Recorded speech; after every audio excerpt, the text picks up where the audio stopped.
Hey, shalom. All right. During this conversation here, we're going to have a little quick, not too long portion of question and answers. We're going to try to deal with some of the questions that might be facing our people in a form of understanding and knowledge and truth and wisdom. Some of the things that you're going to hear are not necessarily things that you're accustomed to hearing in these camps and in these houses of worship. I'm going to travel a little bit on the mystical side, but keeping everything in the perspective of Torah. I'm going to travel a little bit in places where you're going to need a dictionary. You're going to have to be familiar with the language, and you're going to have to be accustomed to spirituality to travel in some of these places that I'm about to take you to. I can't reveal but so much because I can't just speak out of my time, out of my turn. I have to reveal as the Most High sees fit for things to be spoken upon. So things that can be released, that I can share, that I will do tonight. Some of those things, maybe not everything, but some of those things. These will be some of the questions that I'm not familiar with what the questions are. I don't know what the questions are. I know what one question is, and that's it. And that'll be the beginning of the questions to stop us, probably to start us off from somewhere in the movement, to keep this interesting. All right? You might can go live on your thing. Okay, no problem. Let's go. Okay, so shalom. Shalom.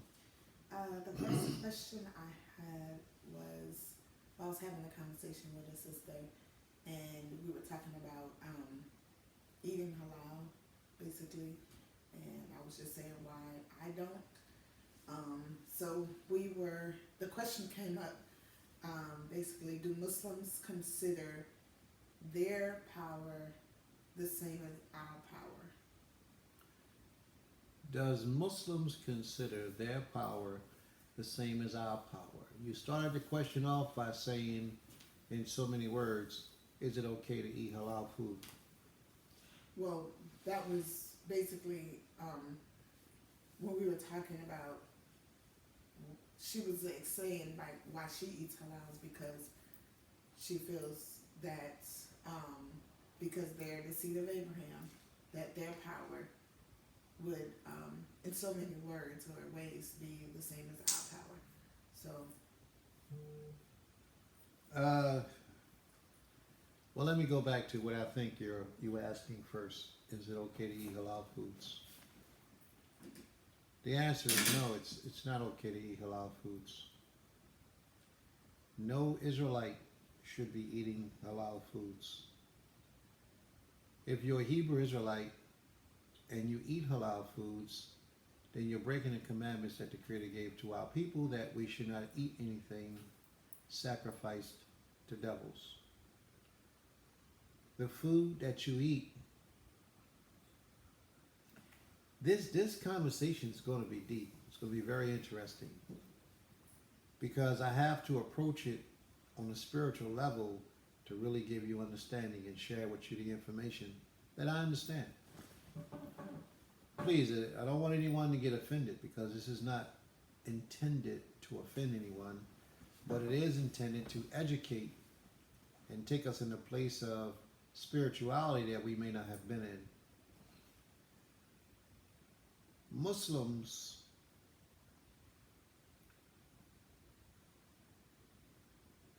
let me put it this way, the people who practice Islam, when they have halal foods, in the preparation of those foods, before they can be accepted as halal, there's a certain way that the animal has to be slaughtered. If the animal is not slaughtered a certain way, then that food cannot be considered halal. Actually, it has to be raised and slaughtered a certain way, in a certain condition.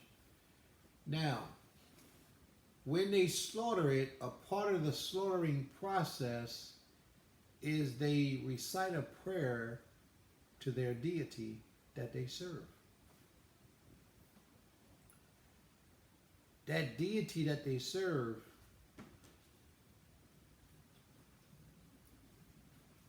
if they understand, because the mind is very powerful. What I mean by the mind is really very powerful is that the thought that goes behind the intent is stronger than the intent, if you understand what I mean. The thought that goes behind, this is why the scriptures say the Creator judge you based on your mind, your thoughts. He said, I judge your mind. A lot of us will read it as the heart, but it's the mind. It's the thought behind the intent, behind the action, the reasoning why, the thing that you are really giving respect to. And this is why I say that it's best that we don't call a creator by any name, that we give him a title, which is what he is, and no one else could ever be that. He's the creator. He's our Father. When Muslims pray, many Muslims have conflict with the Jewish man because they say that the Jewish man has robbed, stolen, plundered, and killed, and it's not to say whether they're right or wrong. But when Muslims are taught to worship their deity, their minds or their essence is not taught to worship the power of the Hebrews. Although their Quran, in many instances, give references as if the power of the Hebrews is the power of the Quran. But the ignorance of man has caused man's mind to block out reality and deal with what has been accepted socially in the midst of people. The war between the Jewish man and the Muslim man has been going on for so long that you'll meet a lot of Muslim people today and they will show a prejudice towards you because you're Hebrew. Because of their ignorance. They don't understand that you're not those people. Let's go back into the ancient biblical days. Well, a little after the biblical times. We're going around 600, 700 in that era, AD, when Muhammad was on the scene. He died in 630 AD, I believe it was, if my mind serves me correct. And after his passing, well, let's deal with before his passing. Before Muhammad, when he was alive, Muhammad says that he received revelations in a cave, and that this angel came to him and visited him and told him to what they call in the Arabic language, ikra, to read or recite. And Muhammad says that he can't read. So it's supposed to have been such a great miracle. The angel came back to him and said something about read in the name of your God. But at that time, Muhammad was a pagan. Now this is not to bash Islam.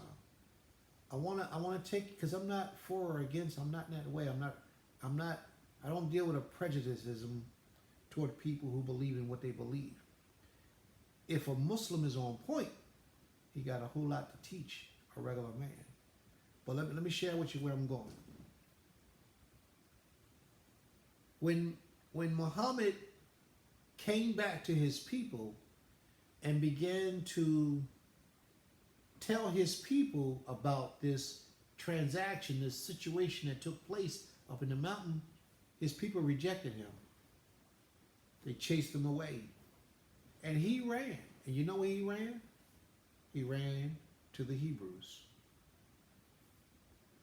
There, when he ran to the Hebrews, they protected him for years. And they taught him doctrine. They taught him the law, the Tanakh. And remember, he couldn't read.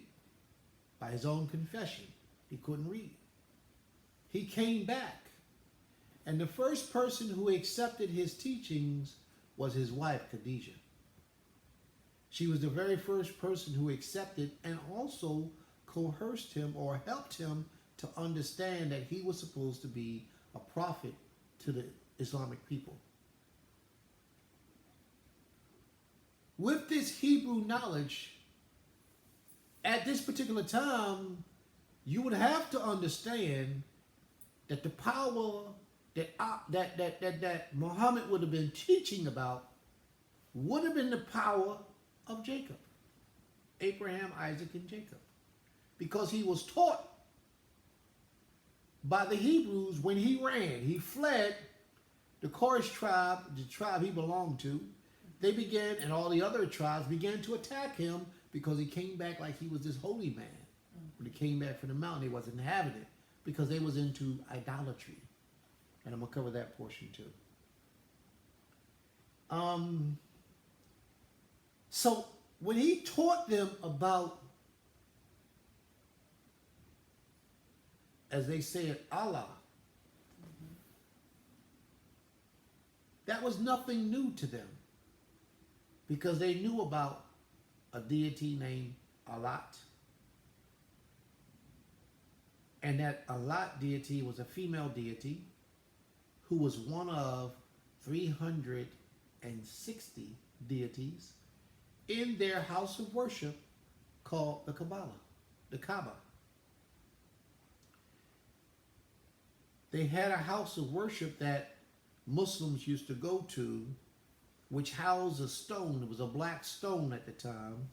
They make Hajj to this particular place today, and they would walk around this place naked several times in a circle to walk around paying homage to these deities.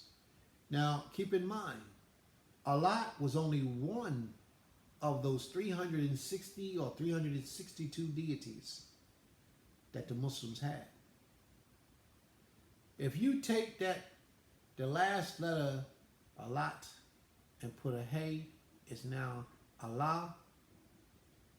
Remember once again, he was being taught about the Elohim of Israel. So I'm about to put something on you that a lot of you may disagree with. You may not want to accept or believe. And even my opening statements will cause you to believe that it's a little bit confusing, but I understand perfectly well. For anyone who has access to anybody who speaks Hebrew, who knows the Hebrew language, ask them, how do you say Elohim without the vowels in the singular?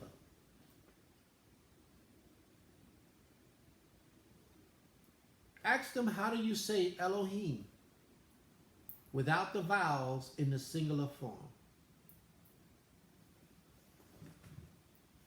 And they give you an answer. And if they're being honest with their answer, the word would be Allah.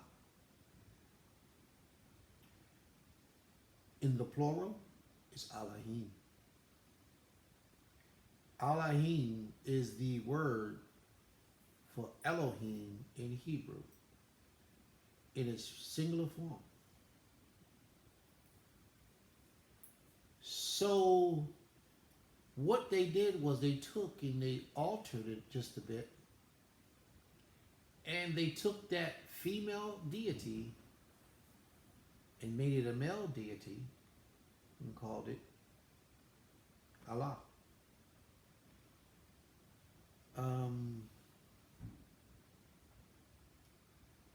Because Abraham had Ishmael doesn't mean that they had necessarily worshiped the same power, if you understand what I'm saying. Your blood lineage has nothing to do with the power you serve, because you can open your mouth and speak words, and those words can give reference to someone else, and you not know what you're doing. See what I mean by the intent, the power behind the intent? You understand what I'm saying? The thought behind the intent. Your thought, if you think you worshiping something, but yet you call it upon Yohe-Wahe, you're not worshiping Yohe-Wahe, you're worshiping that deity. This is why the Most High says, no, don't utter any names out of your mouth, neither let it be heard out of your mouth, any names of any other deities being heard out of your mouth. It's the form of worship that he's speaking of. He's not speaking that you can't walk down the street and say, I got a pair of Nike sneakers because Nike is a deity. That's not the case. If that's the case, you can't say fortune. You can't say a whole lot of words, because a lot of the words in the English language are tied in with a deity. A lot of these words are present in the scriptures. So it's forbidden for you to say, what do you do when you get to that word? You just go silent. You don't say nothing. Some people do. I've heard some people put their leadership name in places where it says Yohe-Wahe in the scriptures and say he's the creator. It's that thought behind the intent. You know what I'm saying? So in essence, if you have a Muslim that's really a learned man, really learned, he would know that Allah is not the name of the creator, but a title. It's not his name. It's a title. Most Muslims do not know that Allah is a title. It's generic, just like God. Because the word Elohim is a generic term. Elohim means powers. It don't mean the creator. Now, if you say Ha Elohim, it ain't but one Ha Elohim. Ha is a definite article which says the power. Then you can only be talking about the one power, the Most High, the creator of all creation. But when you say Allah or you say Elohim, you're using a generic term in English that would translate as God and not the name of the creator. You follow me? Okay. The danger in this is that the ignorant Muslim would not know on the level that I'm trying to explain to you of the relationship between Elohim and Allah. So their intent, because of the prejudices that we've received in society, will cause them to believe, and I have to accept, that they are different deities, because their minds are not able or even capable, for many of them, to travel in that realm. Okay? So that's the reality behind that word. The question is, was that the same power? Is it okay to eat halal foods? So you have to draw your own conclusion from the words that you've just received. May the Most High be with you and strengthen you and guide you and lead you to his eternal truth. Torah Rabbi.